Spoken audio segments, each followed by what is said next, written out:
Salam, selamat pagi Bapak Ibu, saudara-saudara yang kekasih di dalam Tuhan Yesus Kristus. Puji syukur kepadanya bila pagi hari ini Tuhan sudah menolong kita semua sehingga kita dimungkinkan untuk bisa beribadah bersama-sama dengan segenap keluarga kita di rumah kita masing-masing. Biarlah kita akan menjalani seluruh rangkaian ibadah ini dengan penuh syukur kepada Tuhan kita Yesus Kristus, Allah yang selalu memelihara dan menolong kita. Saudara, mari kita akan memulai seluruh rangkaian ibadah ini dengan segenap hati kita. Kita akan memuji dan mengagungkan Tuhan kita Yesus Kristus melalui nyanyian ini.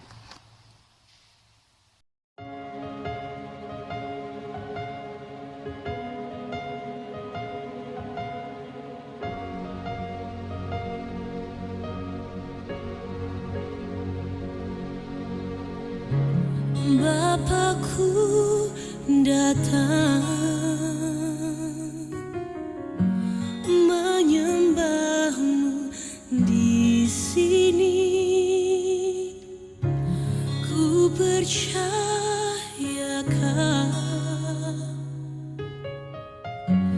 ada bagiku. Ku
Mari kita akan bersama-sama menyatukan hati kita dan menyerahkan seluruh ibadah ini kepada Tuhan kita Yesus Kristus.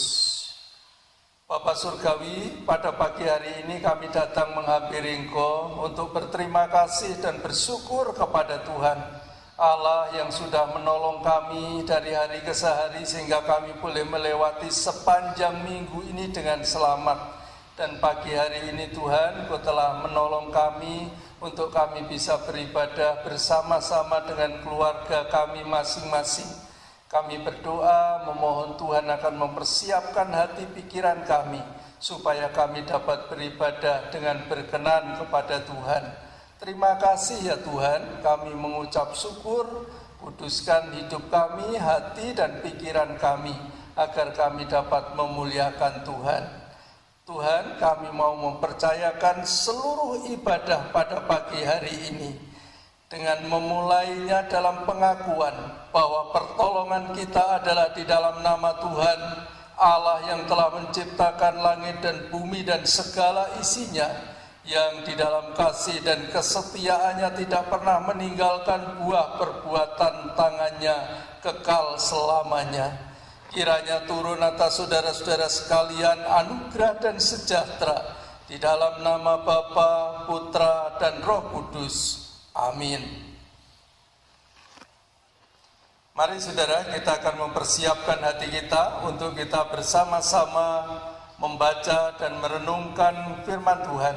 Kita akan bersama menyanyikan pujian, dan biarlah pujian ini akan mengantarkan kita untuk mempersiapkan hati demi mendengar kebenaran firman-Nya.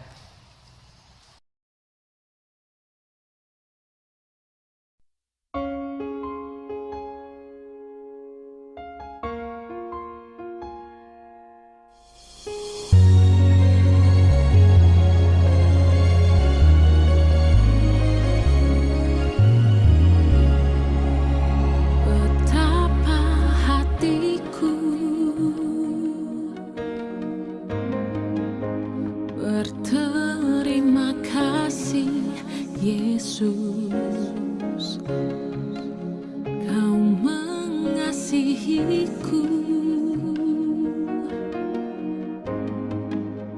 Kau memilikiku.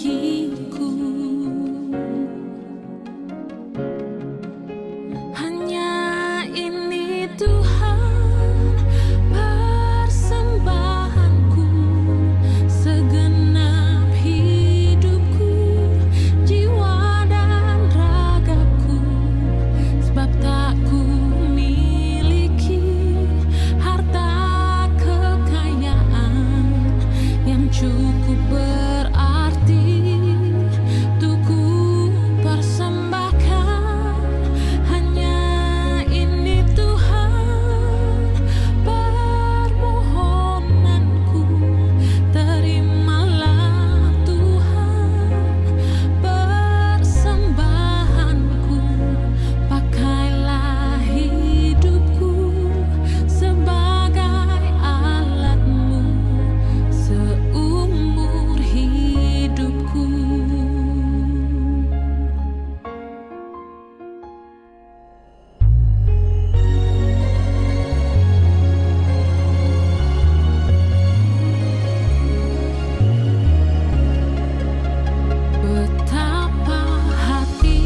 Sebelum kita mendengarkan firman Tuhan, kita akan masuk di dalam doa. Terima kasih Tuhan, pagi ini kami mendapatkan kesempatan terbaik untuk dapat menikmati hadirat-Mu dalam ibadah di dalam keluarga kami masing-masing, sehingga kami mendapatkan siraman rohani, mendapatkan makanan rohani, supaya iman kami boleh bertumbuh kuat dan menghasilkan buah. Oleh sebab itu ya Tuhan, kami perlu makanan rohani, yaitu kebenaran firman-Mu.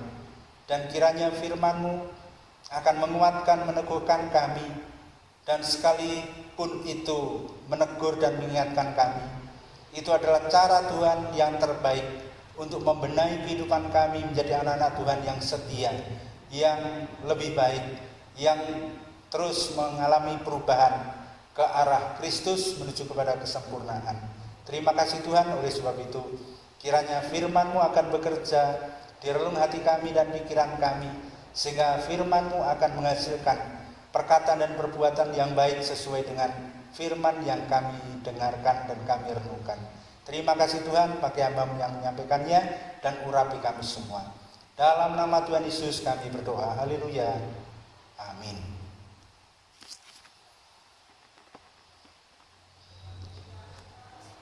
Firman Tuhan pada pagi ini dengan tema melakukan yang Tuhan kehendaki.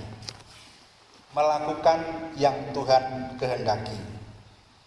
Terambil dari Markus pasal 11 ayat 1 sampai 11. Demikian firman Tuhan. Ketika Yesus dan murid-muridnya telah dekat Yerusalem, dekat Betfage dan Betania yang terletak di Bukit Zaitun, Yesus menyuruh 2 orang muridnya dengan pesan, "Pergilah ke kampung yang di depanmu itu. Pada waktu kamu masuk ke situ, kamu akan segera menemukan seekor keledai muda tertambat yang belum pernah ditunggangi orang. Lepaskan keledai itu dan bawalah kemari. Dan jika ada orang yang mengatakan kepadamu, 'Mengapa kamu lakukan itu?' Jawablah, 'Tuhan memerlukannya. Ia akan segera mengembalikannya ke sini.' Mereka pun pergi dan menemukan seekor keledai muda tertambat di depan pintu di luar, di pinggir jalan, lalu melepaskannya. Dan beberapa orang yang di situ berkata kepada mereka, 'Apa maksudnya kamu melepaskan keledai itu?' Lalu mereka menjawab seperti yang sudah dikatakan Yesus. Maka orang-orang itu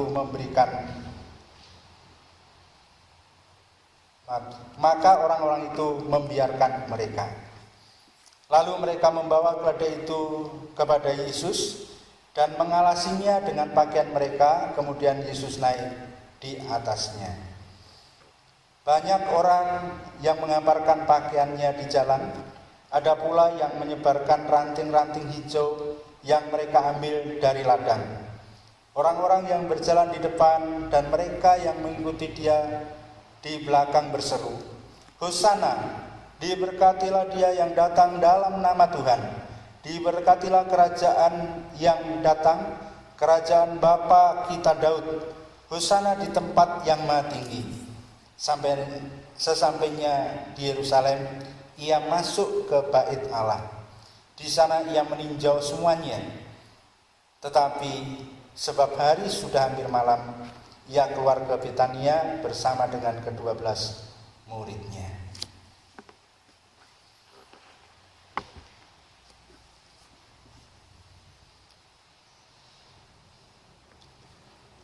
Melakukan yang Tuhan kehendaki. Bapak Ibu yang dikasihi oleh Tuhan, dalam perikop yang kita baca tadi adalah sebenarnya Yesus mempersiapkan hari Paskah, di mana Yesus 4 atau 5 hari ke depan mengalami penderitaan salib. dalam persiapannya menuju ke Yerusalem, itu adalah persiapan mengalami penderitaan, tetapi masuk ke sana dengan terang-terangan, tidak sembunyi-sembunyi, bahkan dengan proklamasi dia datang sebagai raja. Yesus tidak menjadi pengecut, harus mengirim mata-mata ke Yerusalem, menyelidiki dan sebagainya. Tapi Yesus sendiri menyatakan diri sebagai raja. Hanya cara dia menyatakan diri sebagai raja beda dengan raja-raja pada umumnya. Seorang raja yang naik keledai muda adalah menggambarkan raja yang rendah hati, raja yang bukan untuk maju perang, seperti dalam Wahyu bahwa Yesus nanti akan naik kuda putih, akan menjadi hakim, tetapi naik keledai yang artinya kedatangan Yesus itu adalah sebagai raja yang penuh damai, raja yang mendamaikan, raja yang membawa damai. Maka di sini peristiwa yang kita akan renungkan bagaimana proses nanti Yesus akan dimuliakan. Diawali dengan mengutus 2 orang murid untuk pergi ke kampung yang di luar kota Yerusalem tentunya. 2 orang murid itu dipesan bahwa kamu akan mendapatkan bertemu dengan atau menemukan seekor keledai muda tertambat, itu milik orang. Kita nggak tahu siapa pemilik keledai itu, tetapi murid-murid juga nggak tahu ketika disuruh pergi untuk mengambil keledai itu. Maka ketika murid mendapatkan tugas yang dia sendiri nggak jelas, kalau ngambil keledai nanti pasti akan dituduh sebagai pencuri dan sebagainya. Maka Yesus mengutusnya dengan jelas, kalau nanti ada orang yang mengatakan kepadamu, mengapa kamu lakukan itu? Tuhan Yesus memesan dengan jawaban, ia memerlukan, Tuhan yang memerlukannya. Maka kita lihat 2 orang murid ini dikatakan segera pergi, ya, segera pergi. Dan tentu ini adalah, kalau kita renungkan, apakah kita juga siap ketika Tuhan mengutus kita dengan pesan yang kita tidak tahu, yang dengan pemikiran kita pasti akan ada masalah, ada risiko, tetapi kesiapan pokoknya murid ini pergi. Maka apa yang terjadi?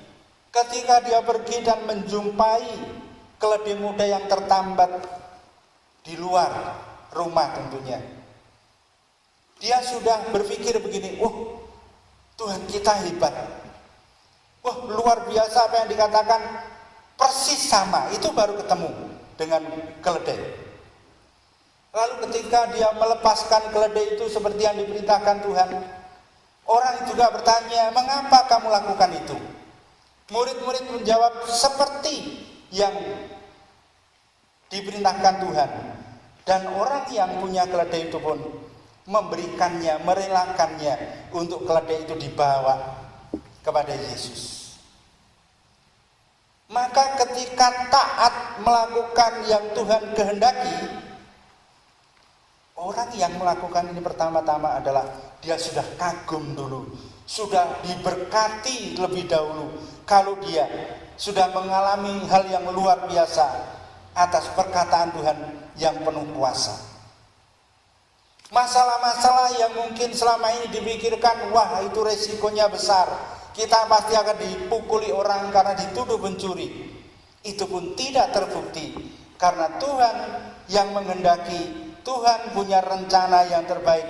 Jalan keluar yang diberikan Tuhan pun kelihatannya sangat mudah, yang kita sendiri kadang mempersulit. Pikiran kita sendiri kadang mempersulit hal-hal itu sehingga kita nggak berani. Kita banyak alasan. Oh, yang lain saja Tuhan. Oh, saya sibuk Tuhan. Oh, saya sedang ada tugas-tugas lain atau repot. Nah, ini kadang kita susah. Makanya kita bersyukur di ibadah online ini kita tidak dipatok dengan waktu tertentu. Kita bisa ambil waktu kapan keluarga kita bisa kumpul. Ini kan luar biasa, sampai diberi toleransi semacam itu. Bahkan dalam pelayanan pun secara online kita bisa atur waktu. Tapi jangan sampai kita nggak ada waktu itu. Jangan sampai keluarga-keluarga tidak ada waktu untuk melayani, untuk datang kepada Tuhan, karena kita nggak dapat apa-apa. Mungkin kerja keras, mungkin punya kesibukan dan sebagainya, nggak akan ada artinya ketika itu tidak disertai dan diberkati Tuhan. Persoalan-persoalan akan muncul banyak, tetapi bersama dengan Tuhan, Tuhan memberi jalan keluar mudah sekali.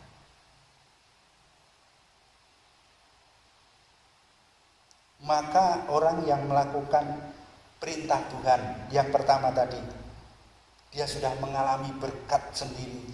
Dia akan kagum terhadap kuasa Allah, kagum cara Allah memberikan jalan keluar. Yang kedua, orang yang melakukan kehendak Tuhan atau yang Tuhan kehendaki, dia akan melihat kemuliaan Allah yang luar biasa. Murid-murid gak pernah menyangka kalau keledai yang belum pernah ditunggangi, keledai beban yang masih muda, ketika Yesus naik di atasnya, pasti yang terbayangkan ini keledai ini akan liar. Karena dia pasti akan meronta. Karena hewan itu kalau mau dijadikan tunggangan, entah itu kerbau, sapi, kuda, termasuk keledai itu harus dilatih. Harus dipaksa supaya dia itu terbiasa untuk ada orang naik di punggungnya. Kami ini keledai muda belum pernah ditunggangi orang. Pasti liar, pasti nggak mau. Pasti akan ada masalah, pasti Yesus dipermalukan dan sebagainya. Tetapi apa yang terjadi? Ketika Yesus naik di atasnya, semua pikiran-pikiran tadi hilang. Karena apa? Yesus penuh kuasa. Yesus mampu melakukan hal yang tidak mungkin secara akal. Tapi di sini akhirnya Yesus dimuliakan oleh orang-orang yang di sekitarnya, disanjung, dipuji. Hosana, diberkatilah dia yang datang dalam nama Tuhan.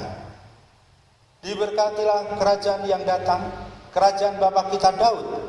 Hosana di tempat yang maha tinggi. Ini adalah semacam liturgi ibadah perayaan tabernakel atau pondok daun. Yesus disambut ketika dia masuk ke Yerusalem. Pasti akan menimbulkan risiko besar juga, di mana orang-orang Yahudi sudah dari dulu menuduh Yesus akan mendirikan kerajaan yang itu berlawanan dengan pemerintahan Romawi. Tapi Yesus tidak takut dengan itu. Yesus tidak gelisah dengan itu. Terlebih 4 atau 5 hari berikutnya, Yesus akan mengalami penderitaan dan dia tahu. Tapi Yesus mampu menghilangkan rasa kekalutannya, rasa kesedihannya. Itu memberikan teladan kepada para murid dengan tugas yang berat. Tidak khawatir dengan hal-hal yang akan terjadi. Tidak kalut dengan persoalan-persoalan yang dialami. Maka Yesus yang memberikan teladan pelayanan yang tulus, tidak terpengaruh dengan apapun. Maka ini adalah contoh dari kerendahan hatinya, dia naik keledai muda. Keledai itu kalau ada yang menafsirkan, ya keledai yang buruk rupa, yang tidak punya nilai yang mahal, penuh dengan kesederhanaan. Tapi raja yang demikian justru adalah raja yang penuh dengan kemuliaan, raja yang patut diagungkan dan dimuliakan, dan itu ada pada Kristus.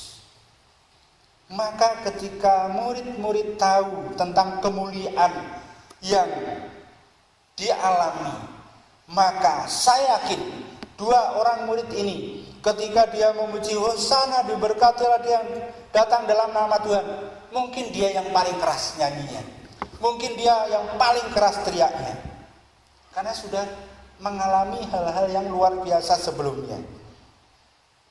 Bahkan dia sudah melihat bahwa itu nubuat dari Sakaria 9 ayat 9.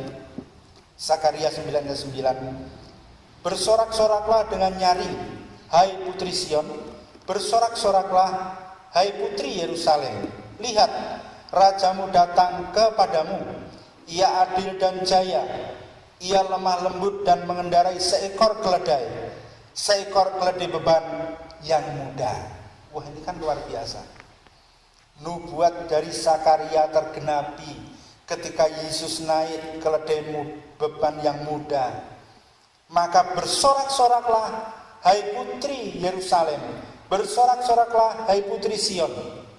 Dua orang murid yang disuruh Yesus tadi, pasti dia akan memuji lebih keras, lebih nyaring, karena sudah masuk di dalam hatinya siapa sebenarnya Yesus. Hal yang ketiga yang didapat ketika mau mengerjakan apa yang Tuhan kehendaki, mendapatkan rasa bangga yang sangat besar melihat kebesaran, kekuasaan dan kemuliaan Kristus. Ini berkat yang tidak dapat diperoleh dari manapun kecuali dalam pelayanan kepada Kristus, dalam menghendaki menjalankan apa yang dikehendaki Tuhan. Kenapa bisa bangga melihat kebesaran, kemuliaan dan kekuasaannya? Yang pertama tadi sudah saya bahas sedikit tentang pengalaman secara pribadi. Kekuasaannya bagaimana? Dia mengalahkan ketakutan, kekhawatiran menjelang penderitaannya. Kalau murid-murid tadi khawatir, nanti kalau ada orang tanya, saya begini bagaimana? Itu kan rasa khawatir. Yesus memberi jalan keluar. Sudah kamu katakan, Tuhan yang memerlukannya, selesai. Tapi Yesus sendiri mengalami kekhawatiran, mengalami persoalan yang besar karena ketakutan ketika akan menghadapi salib. Bahkan ketika dia bergumul di Taman Getsemani, rasa takutnya itu sampai keringatnya keluar darah. Tetapi pada saat inilah Yesus mau menunjukkan kekuasaannya untuk mengalahkan itu semua, karena dia tahu siapa yang dia layani. Kalau murid-murid tahu siapa yang dia layani, Yesus tahu siapa yang Yesus layani, yaitu Bapa. Ini memberikan teladan kepada siapapun yang melayani Tuhan. Menghilangkan rasa takut, khawatir, cemas dan sebagainya. Ketakutan dan kecemasan itu kita bangun dari pikiran kita sendiri. Kita mau belajar mengalir apa sih yang dikehendaki Allah, apa yang dimaui Allah. Itulah nanti kita akan menemukan, oh ternyata Tuhan punya kehendak seperti ini. Dan cara Tuhan menolong kita itu luar biasa.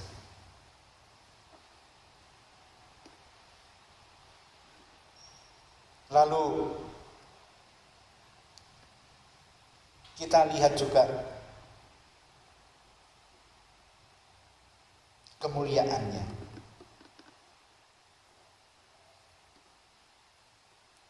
Di mana Kristus sebagai penggenapan raja yang kekal, yang dijanjikan Allah kepada Daud, bahwa keturunanmu akan memegang pemerintahan yang kekal. Maka dalam ayat 10 dari Lukas 11 tadi, diberkatilah kerajaan yang datang, kerajaan Bapa kita Daud, hosana di tempat yang maha tinggi. Suatu kemuliaan yang sudah mulai dilihat oleh orang banyak, bahwa inilah raja yang dijanjikan Allah kepada Daud. Maka kebesaran, kemuliaan yang murid-murid lihat terhadap pribadi Yesus yang dilayani, maka betapa rasa bangga, betapa sukacitanya kalau murid-murid ini mendapatkan kesempatan untuk melayani Tuhan. Maka anak-anak Zebedeus, Andreas dan Yakobus minta untuk mendapatkan kesempatan duduk di sebelah kanan dan kiri Yesus nanti ketika Yesus menjadi raja. Itu naluri manusiawi. Nah, oleh sebab itu tidak hanya melihat kebesaran, kekuasaan, kemuliaannya, tapi juga melihat bagaimana cara Allah memberikan jalan keluar dari setiap kesulitan yang dihadapi. Ini memang kalau kita renungkan, Yesus ini bukan sebagai raja atau pelayan yang populer, yang kaya, yang semuanya ada. Bahkan perikop yang kita baca ini, keledai tunggangan itu pincang. Ketika dia naik perahu ngajar di danau, perahu juga pincang. Ketika dia mempersiapkan perjamuan Paskah terakhir, juga gedungnya atau ruangannya pinjam. Bahkan sampai mati pun kuburan pinjam. Saya pikir nggak ada Bapak Ibu di tempat ini kuburan pinjam. Tapi Yesus mengalami itu. Tetapi kemuliaannya itu tidak diukur dari hal-hal secara materi, tapi kemuliaannya adalah ketika dia taat kepada Allah. Kemuliaannya adalah ketika dia menjalankan apa yang Tuhan telah perintahkan. Maka berkat yang didapat oleh murid-murid yang taat melakukan kehendak Tuhan, dia secara hati, secara pikiran sudah mendapatkan ketenangan luar biasa, kepuasan secara pribadi, sehingga mati pun dia rela ketika dia sudah menjadi pelayan Kristus. Maka murid-murid yang akhirnya tahu siapa yang dilayani dan apa yang dikehendaki Allah untuk dia lakukan, dia melakukan dengan segenap hati, dia melakukan dengan penuh sukacita, rela berkorban karena sudah tahu arti dari pelayanan yang dikerjakan.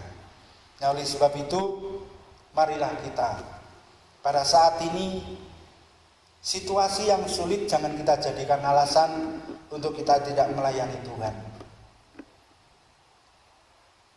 Kami sebagai hamba Tuhan mengalami itu ketika pelayanan online semacam ini.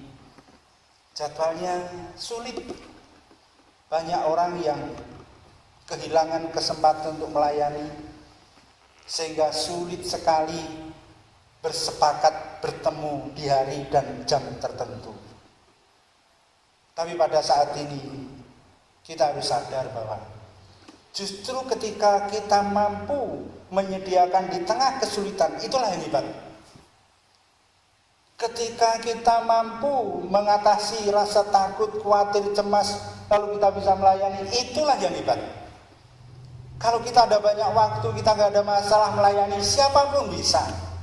Tapi di mana ketika kita kesulitan bagi waktu, ada banyak persoalan, tapi masih bisa melayani. Disitulah kemenangan yang Bapak Ibu akan lakukan, ada kepuasan yang Bapak Ibu akan rasakan, sehingga ketika sudah melayani akan tahu, wah ini loh berkatnya, ini loh kemuliaan yang diberikan Tuhan. Bapak Ibu bisa mungkin punya kenangan, atau kalau orang Jawa itu niteni. Apapun yang Bapak Ibu lakukan di gereja sebagai jabatan majelis apapun, ketika Bapak Ibu lakukan dengan sukacita, pelayan dengan sungguh-sungguh, bisa dibuktikan ada berkat yang Bapak Ibu nggak pernah pikirkan. Entah usahamu, entah rumah tanggamu, itu akan diberkati Tuhan. Tapi ketika saudara tidak melayani, tidak mau ini, tidak mau itu, lihat, persoalannya akan banyak. Persoalannya akan semakin sulit dan tidak bisa menemukan jalan keluar. Baru titik itu, baru mencari Tuhan, lalu, oh saya sudah ditolong Tuhan. Oleh sebab itu, mari melakukan yang Tuhan kehendaki. Apapun resiko, apapun kesulitan yang kita hadapi, Tuhan sudah berjanji, itu yang dimau Tuhan. Tuhan yang menghendaki, Tuhan yang menyuruh aku. Kalau di sini Tuhan berkata, Tuhan yang memerlukannya. Nah, Bapak Ibu, diperlukan Tuhan. Bukan gereja GKMI, bukan Bapak Ibu yang memerlukan, Tuhan yang memerlukan Bapak Ibu melayani. Tuhan yang memerlukan semua yang Bapak Ibu korbankan. Dengan demikian, mari kita akan buktikan, kita akan menemukan kekaguman yang luar biasa kepada Allah yang kita layani, berkat yang luar biasa, kemuliaan yang luar biasa ketika kita melayani Yesus yang kemuliaannya kekal selamanya. Jangan takut, jangan khawatir, jangan banyak alasan. Karena kelemahan kita terbesar adalah pandai mencari alasan. Harus dibalik, bagaimana alasan apapun untuk saya bisa melayani, itu yang bagus. Tapi jangan malah alasan untuk tidak melayani. Dalam kesibukan apapun, cari alasan bagaimana saya bisa melayani, bagaimana saya bisa melakukan kehendak Tuhan. Itu yang terbaik. Saat inilah itu diperlukan. Tekad secara pribadi itu yang kita perlukan. Teladan Yesus yang akan mengalami penderitaan yang sangat besar. Pikirannya sudah kepada salib, tapi dia masih bisa melayani. Masih bisa menunjukkan kemuliaan yang luar biasa. Dan akhir dari cerita itu, Yesus masuk ke bait Allah. Apa yang dilakukan? Dia meriksa semuanya. Ya, dia 11 itu. Sesampainya di Yerusalem, ia masuk ke bait Allah. Di sana pesta? Enggak ada potong kambing, enggak ada makanan, enggak ada pesta pora. Di sana ia meninjau semuanya. Nah, kalau itu nanti kita ini bait Allah, lalu Yesus nanti masuk ke bait Allah, ditinjau. Sebelumnya apa di bait Allah ini? Dipakai untuk sarang penyamun. Para penjual dagangan, barang-barang persembahan, itu diusir oleh Tuhan Yesus. Diobrak-abrik oleh Tuhan Yesus, ditinjau. Ternyata sudah sepi, sudah tidak seperti dulu. Artinya sudah ada perubahan. Tapi karena sudah hampir malam, Yesus tidak bermalam di Yerusalem, tapi pergi keluar ke Betania bersama dengan murid-murid dan tetap melayani. Biarlah kita pada pagi ini melakukan yang Tuhan kehendaki dan menemukan berkat-berkat yang luar biasa yang Tuhan janjikan. Puji Tuhan, setelah Tuhan Yesus memeriksa bait Allah, artinya diri kita ini sudah dia lihat ada perubahan, sudah lebih baik. Maka Yesus tidak marah-marah lagi ketika di bait Allah, seperti ketika dia melihat bait Allah dijadikan sarang penyamun.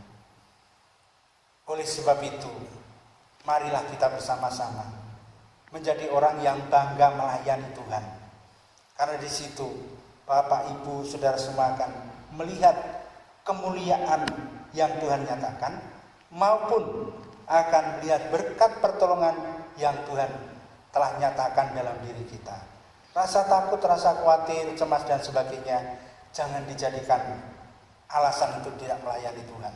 Maka sekarang carilah alasan untuk bisa melayani Tuhan.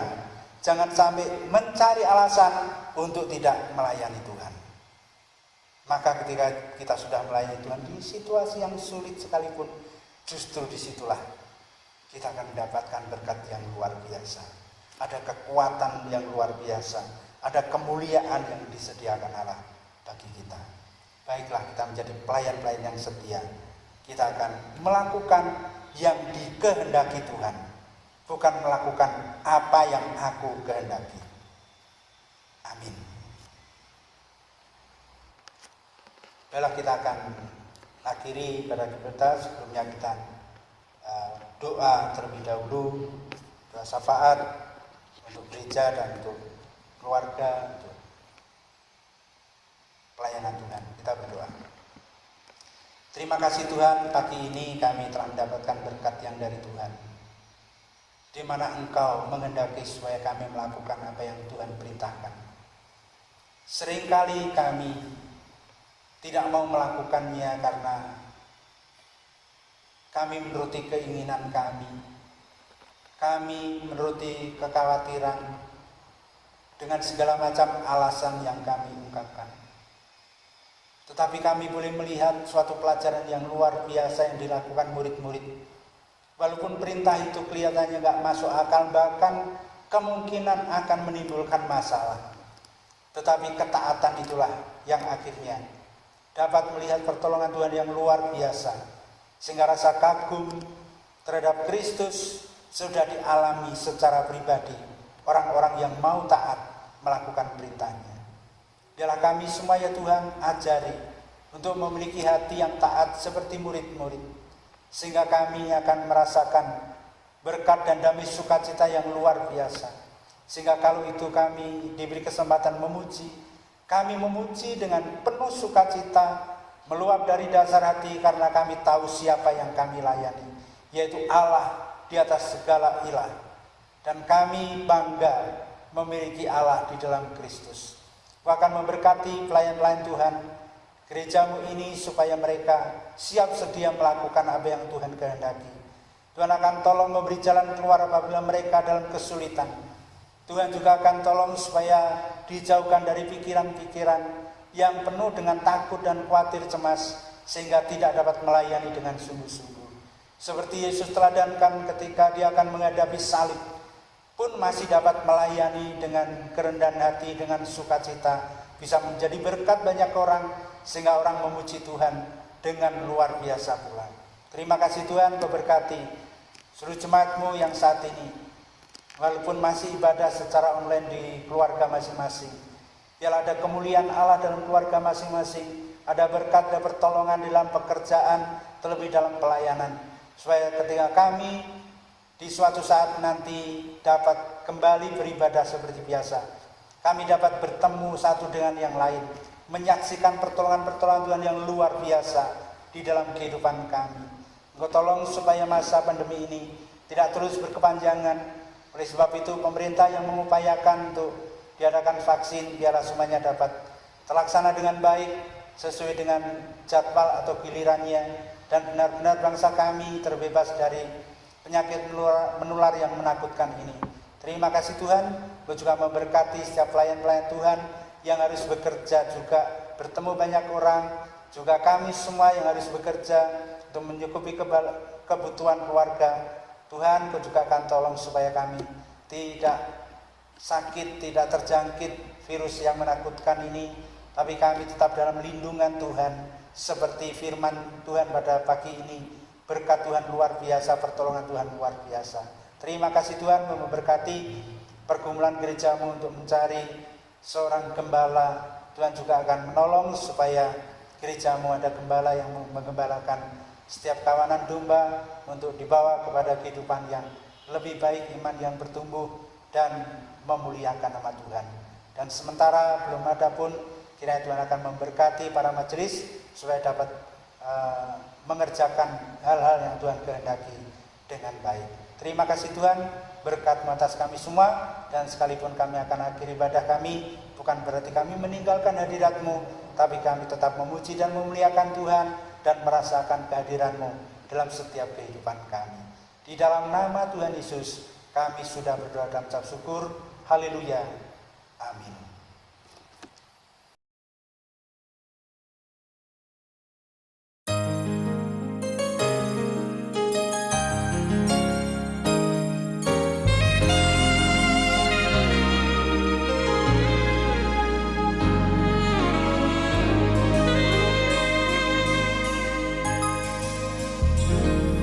Terima kasih Tuhan untuk kasih setiamu yang ku alami dalam hidupku. Terima kasih Yesus untuk kebaikan-Mu sepanjang hidupku.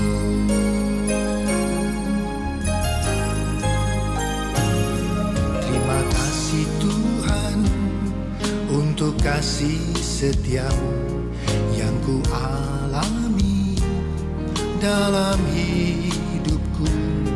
Terima kasih Yesus untuk kebaikan-Mu sepanjang hidupku.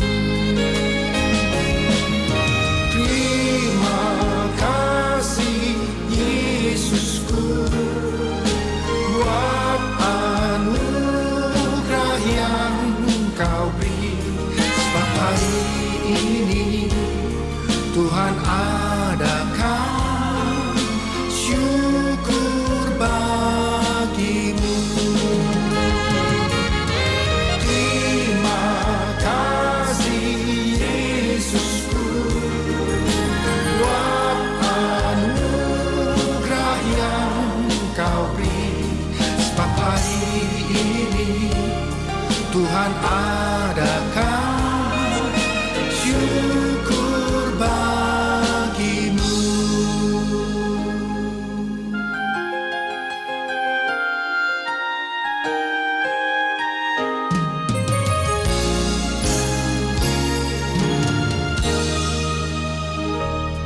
Terima kasih Tuhan untuk kasih setiamu yang ku alami dalam hidupku. Terima kasih Yesus untuk kebaikan-Mu sepanjang hidupku. Terima kasih Yesusku buat anugerah yang Kau beri.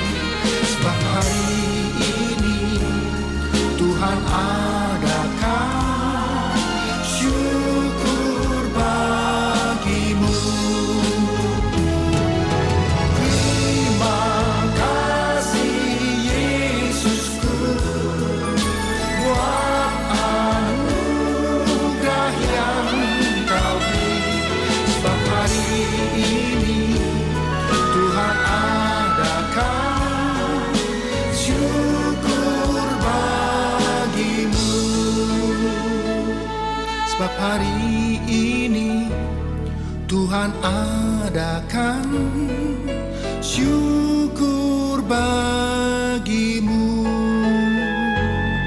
Sebab hari ini Tuhan adakan syukur bagi-Mu.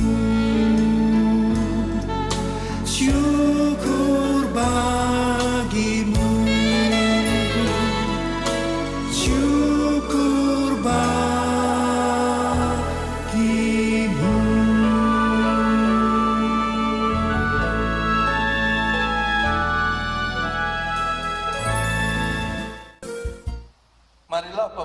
dan saudara-saudara yang kekasih di dalam Tuhan, kita akan mengakhiri seluruh rangkaian ibadah ini di dalam damai sejahtera Tuhan.